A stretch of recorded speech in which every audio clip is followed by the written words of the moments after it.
नमस्कार छात्रों, मैं विवेकानंद झा फिर से आप लोगों का स्वागत करता हूं आपके अपने channel the great learning point में।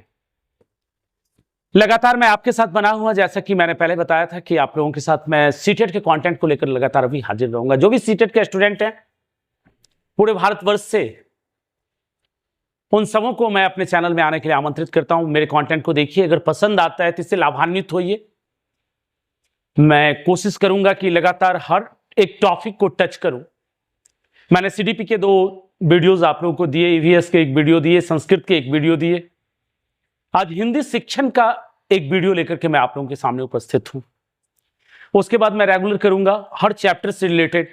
मैं कोशिश कर रहा हूं चैप्टर वाइज क्वेश्चन को बनाने का, समझाने का तरीका आपको कि कैसे हमको क्रैक करना है, जो क्वेश्चन को हम हल कैसे करें, क्योंकि क्वेश्चन रिपीट बहुत कम होता है। आप सीटेट में ये देखे होंगे, रिपीट थोड़ा कम होता है। कुछ तो रिपीट 30% क्वेश्चन लगभग रिपीट होता है। लगातार मैं 2011 से, जब से सीटेट का प्रारंभ हुआ, ऑफलाइन बैच दे रहा हूं। हमारे नजदीक के जो भी बच्चे हैं वो सब आते हैं पढ़ने के लिए, और काफी सफलताएं लोगों ने अर्जित की है। यहां से आप इस सुदूर देहात के इस संस्थान से लगभग 2-3 हजार शिक्षक बनकर के निकल चुके हैं। इन सब परिस्थितियों में मैं चाहा कि इस चीज को मैं आगे तक ले जाऊं, और आगे तक ले जाने में आप लोगों का सहयोग अपेक्षित है। आप लोग इससे लाभान्वित होइए। मैं आज आप लोगों के लिए हिंदी शिक्षण लाया हूं, तो जैसा कि मैं रोज करता हूं, आपका समय अधिक बातों में जाया नहीं करूंगा। यहां पर मैं आपके कंटेंट के साथ आता हूं। अगर आप पहली बार इस चैनल से जुड़े हैं तो काइंडली लाइक और सब्सक्राइब कर लें, अपने दोस्तों में शेयर भी करें। कुछ तो फायदा होना ही होना है। मैं ये डेफिनेटली कहता हूं कि अगर मेरे सारे वीडियोस को आप देख लीजिएगा तो लगभग 100+ मार्क सिर्फ वीडियो और क्वेश्चन हल करने के तरीके को देखकर बिना पढ़े आप ला सकते। ये मेरा दावा है, लेकिन रेगुलरिटी से आप मेरे वीडियोस को देखते रहिए। अब आइए, आज हम हिंदी शिक्षण की ओर हैं। जैसा कि मैंने कहा था, तो आपके थंबनेल में भी ऐसा दिख रहा होगा, हिंदी शिक्षण क्लास 1 पहला चैप्टर है। आप हिंदी को डीएड बीएड जिस किसी में आपने पढ़ा होगा, पहला चैप्टर आपको मिला होगा अधिगम और अर्जन। तो अधिगम और अर्जन जो चैप्टर है, उसी को लेकर के मैं आपके साथ हूं आज।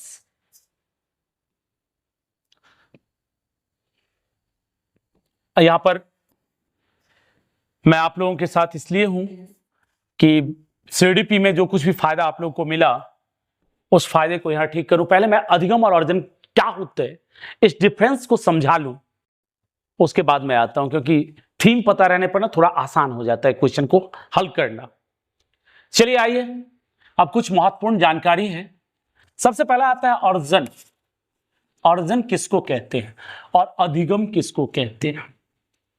विभिन्न विद्वानों ने अपने अपने मत दिए, मनोवैज्ञानिकों ने अपने अपने मत दिए इस बारे में। आप लोग भी पढ़े होंगे, जानते होंगे। अगर खुद जुड़े हुए हैं तो पढ़े होंगे, निश्चित पढ़े होंगे। ऐसे सपाट तो कोई होंगे नहीं, जाहिर सी बात है। अर्जन अचेतन अवस्था में अपने परिवेश से जो कुछ सीखा जाता है। अचेतन यानी कि बच्चा जन्म लिया, अपने परिवेश में रहा, भाषा सीख जाता है अपने आप। जो मातृभाषा है, उसके घर में जो भाषा बोली जाती है, वो अपने आप सीखता चला जाता है और उस भाषा में वो दक्ष हो जाता है। ये क्या हो जाता है? अर्जन हो गया।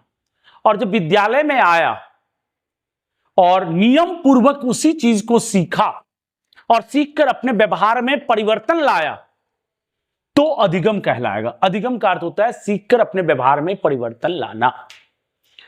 अर्जन, चॉम्स्की का कथन था, भाषा से संदर्भित बात हो और चॉम्स्की की चर्चा ना आए। नॉम चॉम्स्की एक मनोवैज्ञानिक है, आप लोग भी पढ़े होंगे। उनकी चर्चा ना हो तो थोड़ा सा अतिशयोक्ति लगता है कि भाषा से संबंधित बात हो और नॉम चॉम्स्की ना आए। उनका कथन था कि बच्चों में भाषा अर्जन की जो क्षमता होती है वो जन्मजात होती है। इससे भी आपको कई क्वेश्चन मिलेंगे। जन्मजात कर क्या हो गया? जन्म से ही होती है। बच्चों में भाषा अर्जन की क्षमता जो होती है वो जन्म से ही होती है। अधिगम विद्यालय जाने के बाद शुरू करता है बच्चा, लेकिन अर्जन की जो क्षमता है वह जन्मजात होती है। कोई डाउट? ये किनका कथन था कि भाषा अर्जन की क्षमता जन्मजात होती है? अब बोलिए, नहीं बोलिए तो इशारा कीजिए, कमेंट में लिखिए। Noam Chomsky. किनका था? नॉम चॉम्स्की का। मैं एक चीज और आपको बता दूं, मैं कोशिश में लगा हूं कि कुछ दिनों में मैं आप लोगों के साथ free of cost live class में आऊं, और चैप्टर वाइज समय कम होता है मेरे पास थोड़ा सा, लेकिन जितना समय होता है 1-1.5 घंटे का ही क्लास दूंगा। इवनिंग ही क्लास रहेगा मेरा, क्योंकि डे मैं स्कूल में रहता हूं। तो जब मेरे पास टाइम होगा मैं आपके साथ लाइव क्लास आने की कोशिश करूंगा। आप लोग का अगर सहयोग रहा, जिस प्रकार से आप लोग सहयोग कर रहे हैं, अगर ऐसे सहयोग करते रहे तो मैं लाइव क्लास आने की व्यवस्था कर रहा हूं, पूरा सेटअप में लगाऊं कि करके मैं आपके साथ लाइव आऊं, जिससे कि कुछ फायदा हो सके, डिस्कस हो सके और चैप्टर को पूरा समझा सकूं। अभी मैं क्या कर रहा हूं, छोटी छोटी बात समझाकर आपको क्वेश्चन पर मैं लेकर चला जाऊंगा। ठीक है, तो अभी जानकारी थोड़ी सी आप लीजिए, पूरी डिटेल में मैं 1-2 सप्ताह में कोशिश करता हूं आने की। अब बात कर लिए हम अर्जन और अधिगम। तो अर्जन समझ गए, अपने परिवेश से जो बच्चा सीखता है ऐसे अचेतन अवस्था में सीखने, ये नहीं सोच करके चलता है कि मैं इसको सीख रहा हूं, लेकिन वो सीख जाता है, वो क्या कहलाता है? अर्जन। जैसे मातृभाषा का क्या किया जाता है? अर्जन किया जाता है। द्वितीय भाषा का अधिगम किया जाता है। सीखकर जब कोई बच्चा अपने व्यवहार में परिवर्तन लाता है वो क्या कहलाता है? अधिगम कहलाता है। नॉम चॉम्स्की ने कहा भाषा अर्जन की क्षमता क्या होती है? जन्मजात होती है। वाइगोत्स्की ने क्या कहा? वाइगोत्स्की का सब कुछ समाज के साथ जोड़ करके उन्होंने दिया है। तो कहे अन्य कौशलों की भांति भाषा अर्जन भी समाज के साथ अंतःक्रिया करने पर होता है। सभी ने अपने अपने दिए। पियाजे ने संज्ञानात्मक विकास के साथ जोड़ा है, कोहलबर्ग ने नैतिक विकास के साथ जोड़ा है, वाइगोत्स्की ने सामाजिक विकास के साथ जोड़ा है। यानी कुल मिलाकर के बच्चों के सर्वांगीण विकास में भाषा की सबसे महत्वपूर्ण भूमिका है। तो इसको सभी अपने अपने तरीके से जोड़ते गए हैं। अधिगम अर्जन को आप समझ चुके हैं। अब इतना डिटेल अगर मैं पूरे चैप्टर का भी लूं, पॉइंट्स में लूं, तो वीडियो थोड़ा लंबा हो जाएगा, इसलिए मैं अगले वीडियो में कोशिश करूंगा थोड़ा अंश तक काट करके और क्वेश्चन पर भी कुछ बताने की कोशिश करूंगा। अब क्वेश्चन की ओर चलिए। ये हमारा किस चैप्टर से क्वेश्चन है? तो अधिगम और अर्जन से पहला चैप्टर है आपके हिंदी शिक्षण का। जितने भी क्वेश्चन है हमारे सारे महत्वपूर्ण हैं, आपके पूछे गए प्रश्न हैं, और कतिपय संदेह नहीं है इसमें कि ये फिर से पूछा ना जाए या इस टाइप का ना पूछा जाए, इसलिए थोड़ा ध्यान से वीडियो को देखिएगा, स्किप मत कीजिएगा। आप लोग देखते भी हैं लेकिन लगता है कि कुछ कुछ लोग स्किप भी कर देते हैं। हाँ, निरस होता है, मैं हंसा नहीं रहा हूं, लेकिन मैं सोचता हूं कि हंसी मजाक की बातें करता रहूंगा तो टाइम थोड़ा सा अलग हो जाएगा, और ये सीरियस पॉइंट्स हैं तो इसको थोड़ा सा काइंडली ध्यान देकर के समझिए। अब आइए आगे के पॉइंट पर, में क्वेश्चन पर हम आते हैं।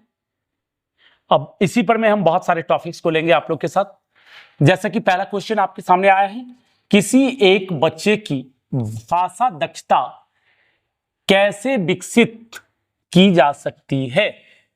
किसी एक बच्चे की भाषा दक्षता कैसे विकसित की जा सकती है? अब देखिए, भाषा दक्षता के लिए सबसे उपयुक्त चीज क्या होता है? उसका परिवेश। जिस परिवेश में रखेंगे आप, अपने गांवों में देखिए, शहरों में देखिए, जहां भी देखिए, जिस कॉलोनी, जिस मोहल्ले, जिस गांव की भाषा जिस प्रकार, जिस समुदाय की भाषा जिस प्रकार की होगी, वहां के जो बच्चे होते हैं, नौनिहाल होते हैं, वो जैसे बोलना शुरू करते हैं उसी भाषा को एडॉप्ट करते जाते हैं।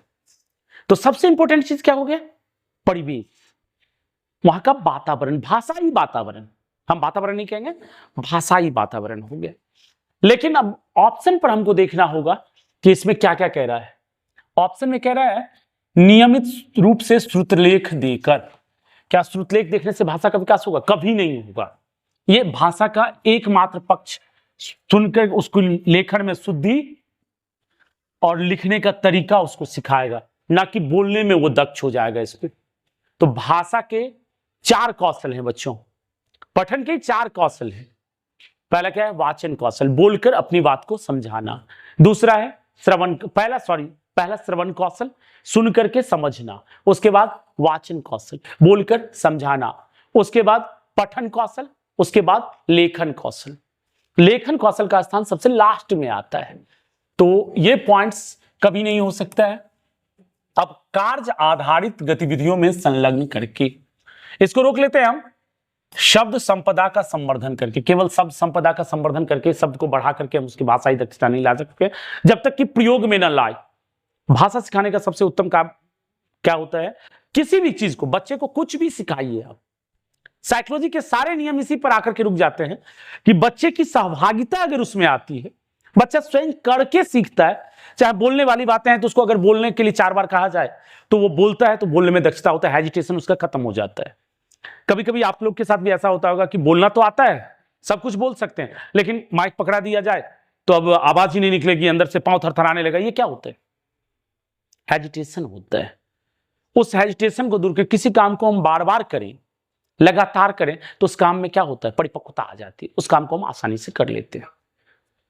यही चीजें हैं, करके सीखना सबसे इंपॉर्टेंट है। अगर कार्य आधारित गतिविधियों में बच्चों को संलग्न करते हैं तो वह भाषा आसानी से सीख सकता है। अब यहां देखिए, शब्द संपदा का संवर्धन करके, ये गलत आंसर है। व्याकरण के नियम का कंठस्थ करवाकर, कंठस्थीकरण हमेशा ही निगेटिव आंसर जाता है, आप लोग याद रखिएगा। कंठस्थ करवाना, रटना, रट करके कोई चीज याद कर लिए, वो अधिगम नहीं होता है, ना ही अर्जन में आता है। ये एकदम निगेटिव पॉइंट्स है, कभी भी साइकोलॉजी के अनुसार से ये जवाब नहीं हो सकता है। कंठस्थ करना, करवा करके, तो ये नहीं हुआ, ये नहीं हुआ, मतलब हम आपको व्याख्या कर चुके हैं कि कार्य आधारित गतिविधियों में संलग्न करके बच्चे को कि भाषाई कार्य में हम लगा देंगे, निबंध लेखन में लगा देंगे, भाषण में लगा देंगे, किसी और चीज में लगा देंगे, दो सामूहिक वार्तालाप करवा लेंगे, ऐसा कुछ भी करवाएंगे तो धीरे धीरे क्या होगी? बच्चे में भाषाई दक्षता आती चली जाएगी, भाषा का ज्ञान होता चला जाएगा। तो ये हो गया पहले क्वेश्चन का जवाब। एक बच्चे की भाषा दक्षता कैसे विकसित की जा सकती है? तो कार्य आधारित गतिविधियों में संलग्न करके। मैं उम्मीद करता हूं कि आप लोग समझे होंगे इसे, पहले क्वेश्चन को, और फिर अगले क्वेश्चन की ओर चलें। 15 सेट लिया है मैंने, 15 क्वेश्चन का सेट लिया है आपको, जो कंप्लीट करवाऊंगा। आपको पता है कि 15 गद्यांश पद्यांश से हिंदी में आता है, तो मैं पद्यांश का भी अभ्यास करवाऊंगा। गद्यांश का ग्रामेटिकल सारा वीडियो आपको अपलोड है, आप अपने चैनल से ग्रामेटिकल वीडियो देख सकते हैं। जो भी नहीं है, एक संधि नहीं है शायद, उसको भी मैं बना देता हूं अपने तरीके से, बड़ा शॉर्टली बनाऊंगा, आप लोग देखिएगा, एक बार में समझिएगा। बाकी देखिए, यह विचार कि हम अपने आसपास के परिवेश के बारे में क्या सोचते हैं और कैसे उसे देखते हैं, यह भाषा द्वारा सुनिश्चित होता है। किससे संबंधित है? अब यहां पर थोड़ा सा मैं आपको क्वेश्चन पहले समझ लीजिए, उसके बाद मैं बात करता हूं। क्वेश्चन आपके सामने है, दिखाई दे रहा होगा। मैं थोड़ा सा साइड इसलिए आ जाता हूं कि क्वेश्चन को बढ़िया से पढ़िए, आप टाइम भी दे रहा हूं। यह विचार कि हम अपने आसपास के परिवेश के बारे में क्या सोचते हैं और कैसे उसे देखते हैं, यह भाषा द्वारा सुनिश्चित होता है। किससे संबंधित है? तो बिना व्याख्या किए हम सीधे चलेंगे, इसको यहां पर मैं ला करके आपको देंगे, सापिर और वर्फ परिकल्पना। अब यहां इसकी व्याख्या मैं करूंगा आपके सामने कि सापिर वर्फ परिकल्पना क्या है। तो सापिर और वर्फ दो मनोवैज्ञानिक हैं, अमेरिका के थे। कहां के थे? अमेरिका के थे, डिटेल नहीं जानना है हमें। सापिर गुरुजी थे और वर्फ इनका चेला था। दोनों ने सम्मिलित होकर के एक सिद्धांत दिया जिसको कहा गया सापिर वर्फ परिकल्पना। इसके अंतर्गत क्या होता है? इनका कहना था कि जो मनुष्य जैसी भाषा बोलता है उसी के अनुसार से विश्व को देखता है। इनका कहना क्या था कि जो मनुष्य जैसी भाषा बोलता है विश्व को उसी के अनुसार से देखता है। तो इसको हमने कहा सापिर वर्फ परिकल्पना। ये दोनों भाषाई मनोवैज्ञानिक थे। कहां के थे? अमेरिका के थे, याद रखिएगा। इससे ज्यादा इसमें अभी समझना नहीं है। यहां क्वेश्चन को देख लीजिए। यह विचार कि हम अपने आसपास के परिवेश के बारे में क्या सोचते हैं और कैसे उसे देखते हैं, यह भाषा द्वारा सुनिश्चित होता है। किससे संबंधित है? तो सापिर वर्फ परिकल्पना से संबंधित है। That's clear. चलिए अगले क्वेश्चन की ओर चलते हैं हम।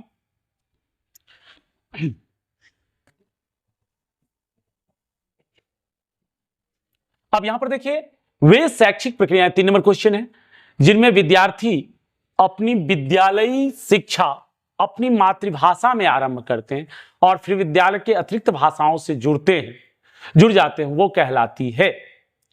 वे शैक्षिक प्रक्रियाएं जिनमें शिक्षार्थी अपनी विद्यालयी शिक्षा अपनी मातृभाषा में आरंभ करते हैं और फिर विद्यालय अतिरिक्त भाषाओं से जुड़ते हैं, कहलाती है।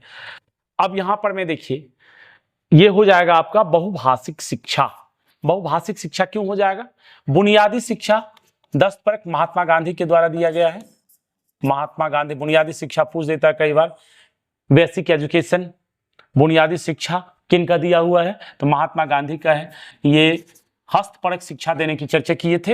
हस्तपरक शिक्षा मतलब कि लोग बच्चे पढ़ाई के साथ साथ कुछ कलाओं को भी, कौशलों को भी सीखे, जिससे कि जीविकोपार्जन में आगे दिक्कत ना हो। तो ये तो अलग चीज हो गया, भाषा से संबंधित नहीं हुआ, खत्म है। मानवतावादी जो सामाजिक शिक्षा दी जाती है वो मानवतावादी शिक्षा कहलाती है, ये भी आपके भाषा से संबंधित नहीं है। अब यहाँ बहुभाषिक, बहु मतलब होता है बहुत, एक से अधिक, एक वचन और बहुवचन, दो वचन आप लोग पढ़े होंगे, तो एक में सीधा एक भाषा हो गया, अब बहु जब ही लग गया तो बहुत हो गया। बहु का मतलब क्या हो गया? बहुत, एक से अधिक, एक से अधिक, अधिक भाषा का ज्ञान, तो इसको हम कहेंगे बहुभाषिक।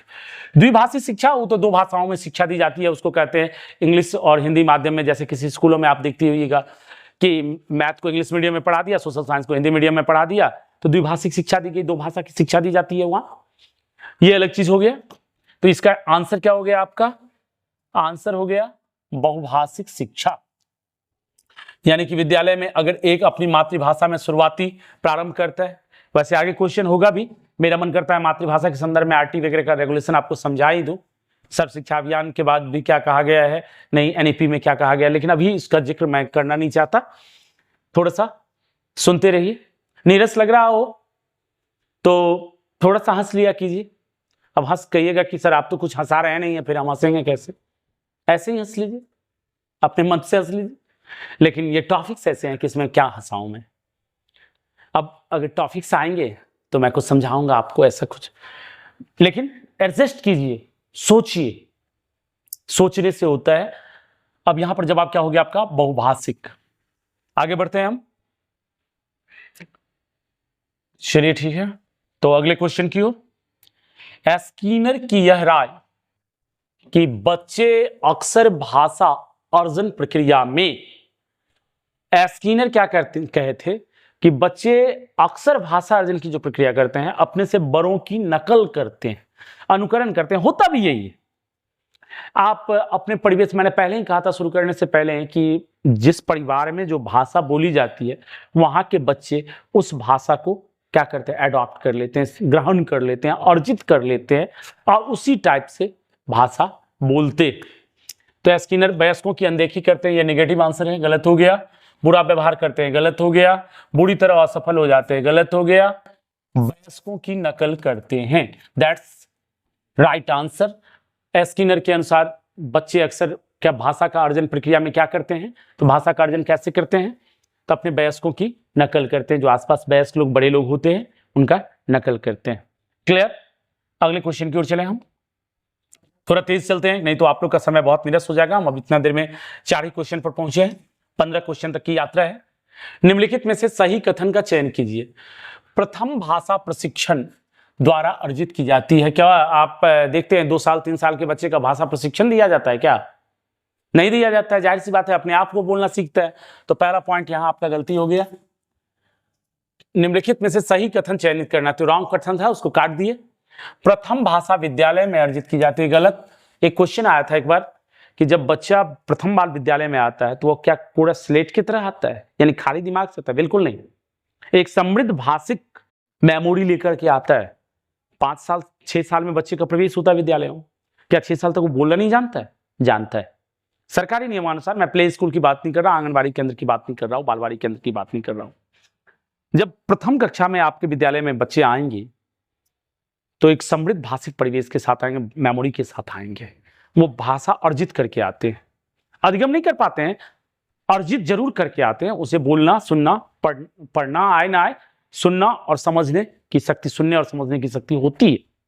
वो समझ करके आपको जवाब दे सकता है। तो इसलिए विद्यालय में अर्जित नहीं की जाती है। प्रथम भाषा अर्जन एक प्राकृतिक प्रक्रिया। वेरी गुड, ये ऑप्शन आपका बिल्कुल सही है, क्योंकि मैंने पहले ही कहा आपसे कि नॉम चॉम्स्की ने क्या कहा था कि भाषा अर्जन की क्षमता बच्चों में क्या होती है? जन्मजात होती है। क्या होती है?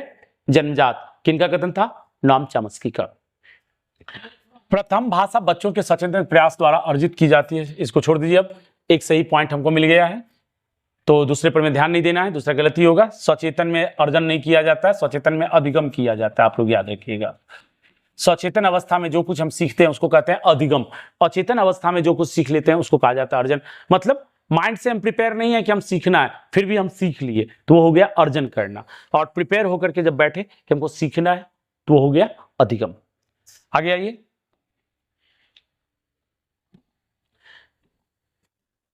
अगला क्वेश्चन कहता है कि एक अध्यापिका डैफोडिल कविता पढ़ाने से पहले अपनी कक्षा 3 के शिक्षार्थियों को अपने आसपास और पड़ोस तथा विद्यालय के रास्ते के फूल, घास तथा पौधों के बारे में विचार साझा करने के लिए कहती है। वह किस चीज के लिए प्रयास कर रही है? तो आपको मैं एक चीज बता दूं, पहले तो डैफोडिल को समझ लीजिए, कहिएगा ये कौन सा टॉपिक है। डैफोडिल का अर्थ होता है हल्के पीले रंग का फूल। नरगिस से फूल का नाम होता है डैफोडिल, लेकिन आप ये याद रखिए हल्के पीले रंग का फूल होता है डैफोडिल। अब एक कविता है जो फूल पर आधारित है, उसको टीचर पढ़ाने, एक शिक्षिका कक्षा में पढ़ाने आई है।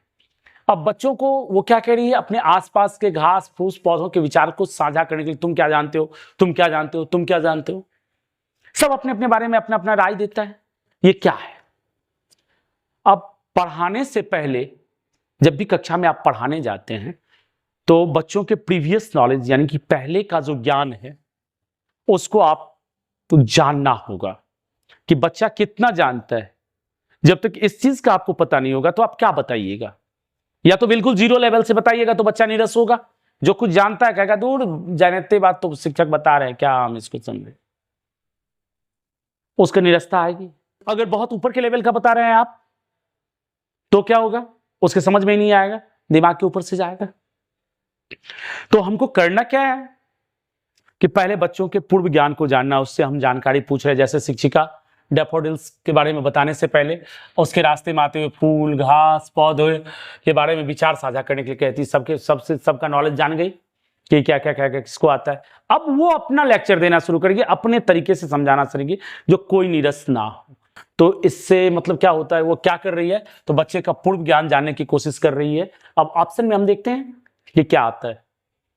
शिक्षार्थियों से अपने पड़ोस के डैफोडिल फूल लेकर आने की अपेक्षा करना, गलत।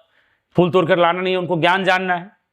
पूर्व ज्ञान को कक्षाई शिक्षण ज्ञान से जोड़ना, बिल्कुल सही जवाब हमको यहां मिलता है, हम लॉक करते हैं। लेकिन आपके लिए हम और ऑप्शन को पढ़ देते हैं। आंसर हमें मिल चुका है, फिर भी हम सारे ऑप्शन को पढ़ देते हैं। मानस एवं गतिविधि गलत। कविता के माध्यम से फूलों और प्राकृतिक दृश्य भौगोलिक ज्ञान का शिक्षण बिल्कुल गलत है। सही, लेकिन एज ए टीचर वो क्या कर रही है, ये भी ऑप्शन आपको सही लगेगा, लेकिन सही है नहीं। क्वेश्चन के अकॉर्डिंग, जो क्वेश्चन आपका कर रहा है उसके अकॉर्डिंग कौन सा सही है, तो बी नंबर सही है। क्यों सही है, तो पूर्व ज्ञान को कक्षाई शिक्षण एवं ज्ञान से जोड़ना। टीचर क्या करना चाह रही हैं, तो वो जानना चाह रही हैं कि बच्चे पहले से जो जानते हैं उसको क्लास में मिश्रित करके हम उसमें नॉलेज को डेवलप करें। That's clear. चलिए अगले क्वेश्चन की ओर। अब अगले क्वेश्चन में हम देखते हैं कि क्या दिया गया है। निम्नलिखित में से भाषा सीखने के बारे में कौन सा कथन सत्य है? कौन सा कथन सत्य है? ठीक है, कौन सा सही कथन है? लेखन से पहले पठन का विकास होता है। पठन से पहले शिक्षार्थी को लिखने की आवश्यकता है। पठन और लेखन साथ साथ विकसित होते हैं। प्रथम भाषा द्वितीय भाषा सीखने में हस्तक्षेप करती है। That's wrong, that's wrong, that's wrong. Why wrong? ये तीनों गलत है, मैं कहता हूं ये सही है। पठन और लेखन साथ साथ विकसित होते हैं, लेकिन क्यों सही है भाई? थोड़ा सा सोचिए, सही है तो क्यों है, उसका रीजन बताता हूं मैं। यहां देखिए, भाषा के 4 कौशलों की मैंने चर्चा की और चारों कौशल का विकास साथ साथ होता है। ये ब्रेन में एडजस्ट कर लीजिए। तो यहां एक कौशल को पहले फेंक रहा है, दूसरे कौशल को बाद में। यहां एक कौशल को पहले, दूसरे कौशल को बाद में। यहां तो कहता है प्रथम भाषा द्वितीय भाषा मदद करती है, ये कह रहा है हस्तक्षेप करती है। एक भाषा से दूसरे भाषा काफी अधिक मिलती जुलती होती है। और जैसे कि आप ग्रामेटिकली अगर लें तो नाउन इंग्लिश में है और संज्ञा हिंदी में है, तो मदद करती है, ना कि हस्तक्षेप करती है। तो ये यहां तो गलत हो गई, इसीलिए 3 नंबर इसका सही जवाब है। ज्यादा खिचड़ी नहीं करेंगे, आगे भी क्वेश्चन पर बढ़ना है। एक बार भी याद रखिए कि भाषा के चारों कौशलों का विकास साथ साथ होता है, इसीलिए पठन और लेखन के साथ साथ विकसित होते रहते हैं।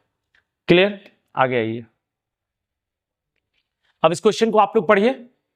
विद्यालयी शिक्षा में बहुभाषिकता एक योजना के रूप में क्या अर्थ है? विद्यालयी शिक्षा में बहुभाषिकता, बहुभाषिकता पहले भी हम समझा चुके हैं आप लोगों को, एक योजना के रूप में का क्या अर्थ है? सभी बच्चे अपनी विद्यालयी शिक्षा अपनी मातृभाषा घर की भाषा में आरंभ करते हैं, जैसे जैसे प्रगति करते हैं उसमें अधिक भाषाएं जुड़ते जाते हैं। बिल्कुल सही है। आरटी के तहत 1 to 5 में कहा गया है 1 to 5 में मातृभाषा में शिक्षा दी जानी है।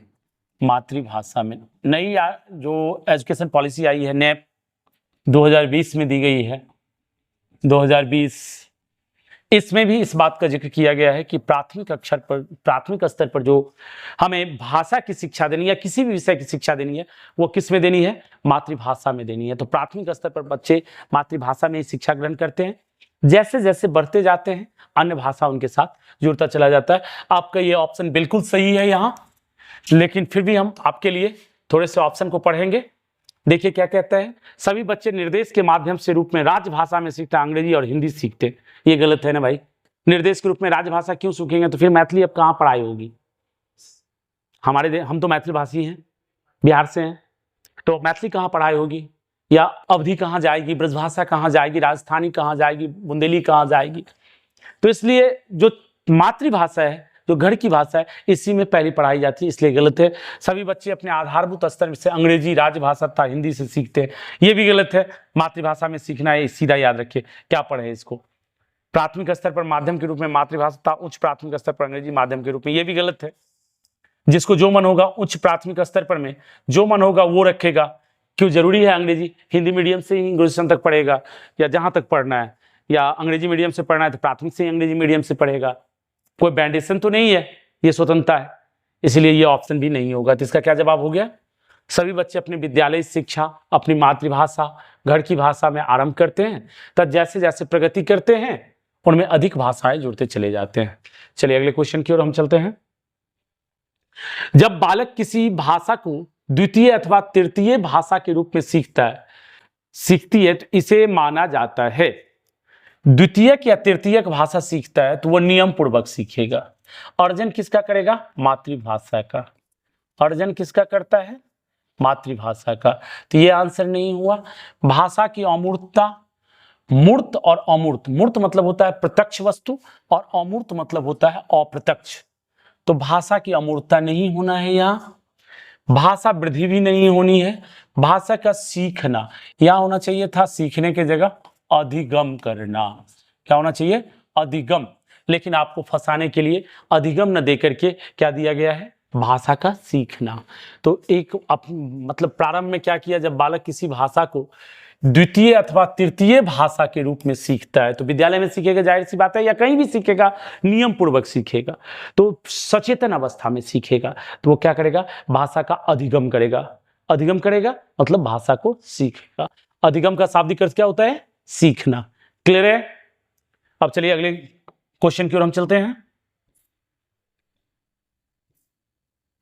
निम्नलिखित में से कौन सा विकल्प भाषा सीखने के लिए सही नहीं है? अब यहां थोड़ा सा ध्यान दीजिएगा, सही नहीं है, निगेटिव आंसर हमको चाहिए। जो 3 सही है, एक गलत है भाषा सीखने के संदर्भ में, उस गलत को हमको निकालना है इसमें से। भाषा कौशल भाषा से दूसरी भाषा में अंतरण योग्य होते हैं, एकदम सही होते हैं, बोलने वाले हैं तो भाषा कौशल बोलना, सुनना, लिखना, पढ़ना, ये चारों एक भाषा से दूसरी भाषा में अंतरण कर सकता है। यदि अवसर तथा यथा योग्य समय दिया जाए तो प्रत्येक बालक में अनेक भाषाएं सीखने की क्षमता होती है। असीमित क्षमताएं हैं हर बच्चे की, अनलिमिटेड पावर है सबके पास। उसको अवसर मिल जाए तो वो सब सीख सकता है। बिल्कुल सही जवाब है। मातृभाषा दूसरी विदेशी भाषा सीखने में हस्तक्षेप करती है। It is wrong. मैंने कहा सहायता करती है ना कि हस्तक्षेप करती है। एक भाषा दूसरी भाषा को सीखने में क्या करती है? सहायता प्रदान करती है। अगर एक भाषा में आप दक्ष हैं तो दूसरी भाषा की ओर बढ़िएगा, वो आपको सहायता प्रदान करती है, ना कि निगेटिविटी देती है, हस्तक्षेप करती है, रुकावट डालती है। ये सब पॉइंट्स जब भी आएगा वो गलत हो जाएगा। कोई संशय? कोई संशय नहीं है? ये आपका इसमें निगेटिव आंसर ढूंढना था, कौन नहीं है। इस पर बड़ा ध्यान दीजिएगा एग्जाम में, और पहले भी प्रैक्टिस सेट वगैरह भी हम अपने चैनल पर मैं कोशिश करेंगे कि 1-2 टेलीग्राम मेरा चैनल है द ग्रेट लर्निंग पॉइंट के नाम से ही, आप लोग टेलीग्राम चैनल को ज्वाइन करें। उस पर मैं टेस्ट का पीडीएफ भेजूंगा, फिर बाद में आंसर भेज दूंगा। क्वेश्चन को बनाइएगा, क्वेश्चन बनाने के बाद मैं आंसर भी भेज दूंगा। हमारे टेलीग्राम चैनल से निश्चित तौर पर सब जुड़े, उसमें मैं दूंगा। आप याद रखिएगा टेलीग्राम चैनल का नाम क्या है, द ग्रेट। जो आपके चैनल का यूट्यूब चैनल का नाम है वही टेलीग्राम चैनल का भी नाम है, उससे आप लोग को मिलेगा। तो अब इस क्वेश्चन के बाद हम आगे बढ़ता हूं। फिर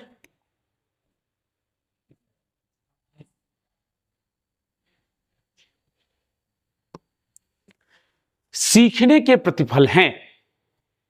अब सीखना, सीख करके हम क्या करते हैं, अपने व्यवहार में परिवर्तन लाते हैं, उसको कहीं ना कहीं प्रदर्शित करते हैं। अब यहां पर देखिए ऑप्शन देख लेते हैं हम। वे दक्षताएं जिन्हें शिक्षार्थी द्वारा किसी पाठ्यक्रम के अंत में प्राप्त कर लेना चाहिए और या प्रदर्शित करना चाहिए। चलिए थोड़ा सा देख लेते हैं, इसको रखते हैं। हमें भी भाषा शिक्षण के उद्देश्य जो भाषा पाठचर्या पाठ्यक्रम में वर्णित है, ये गलत। पाठचर्या और पाठ्यक्रम में वर्णित है उतना ही हम सीखेंगे तो गलत हो जाएगा। अध्ययन के दौरान शिक्षार्थी संप्रेषण कौशल पर आधारित है। केवल संप्रेषण कौशल नहीं, हमने चारों कौशलों को लिया है, केवल संप्रेषण कौशल पर क्यों होगा। वे प्रक्रियाएं जिनके द्वारा शिक्षार्थी से प्रदर्शन की अपेक्षा की जाती है, सिर्फ प्रदर्शन के लिए नहीं, ज्ञान भी चाहिए, तो सबसे बेस्ट इसका ऑप्शन है वे दक्षताएं जिन्हें शिक्षार्थी किसी पाठ्यक्रम के अंत में प्राप्त कर लेना चाहिए, यानी कि जो उद्देश्य है हमारा वो उद्देश्य बच्चा प्राप्त कर लिया, या प्रदर्शित करना चाहिए, उसको प्रदर्शित करने की भी क्षमता उसमें विकसित हो चुकी है। ठीक है, अब अगले क्वेश्चन की ओर चलते हैं हम। अपने आरंभिक वर्षों में बच्चे दीवार, फर्श और कॉपी उत्तर पुस्तिका में आड़ी तिरछी रेखाएं बनाता है। भाषा सीखने की यह अवस्था क्या कहलाती है। तो भाषा सीखने की अवस्था कहलाती है प्रारंभिक अवस्थाएं, जब मुक्त लेखन बच्चा कर रहा है, जहां मर्जी ऐसे चिरचिरी पार दिया, लिख रहा है, कुछ कर रहा है। आप लोग भी किए होंगे, सब किए होंगे। तो ये जो कहलाता है, क्या कहलाता है, प्रारंभिक साक्षरता। अगले क्वेश्चन की ओर हम चलें। बच्चे में मातृभाषा के विकास को सामान्यतः माना जाता है। मैंने कई बार जिक्र किया है कि मातृभाषा का विकास कैसे होता है, भाषा अर्जन के द्वारा। इस पर मैं काफी व्याख्या कर चुका हूं, इसलिए इस पर मैं अब आपका समय जाया नहीं करूंगा। मातृभाषा का विकास कैसे होता है, तो भाषा अर्जन के द्वारा। लॉक करते हैं, आगे बढ़ते हैं।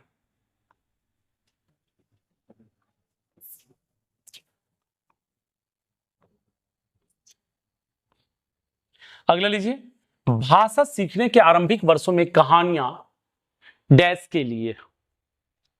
अब कहानियां किसके लिए है, नैतिकता के लिए, भाषा सीखने हेतु निवेश के लिए। अब जवाब तो हमें मिल चुका है भाई, आप लोग को जवाब मिला या नहीं, ये आप सोच के बताइएगा। हम तो जवाब ले चुके हैं।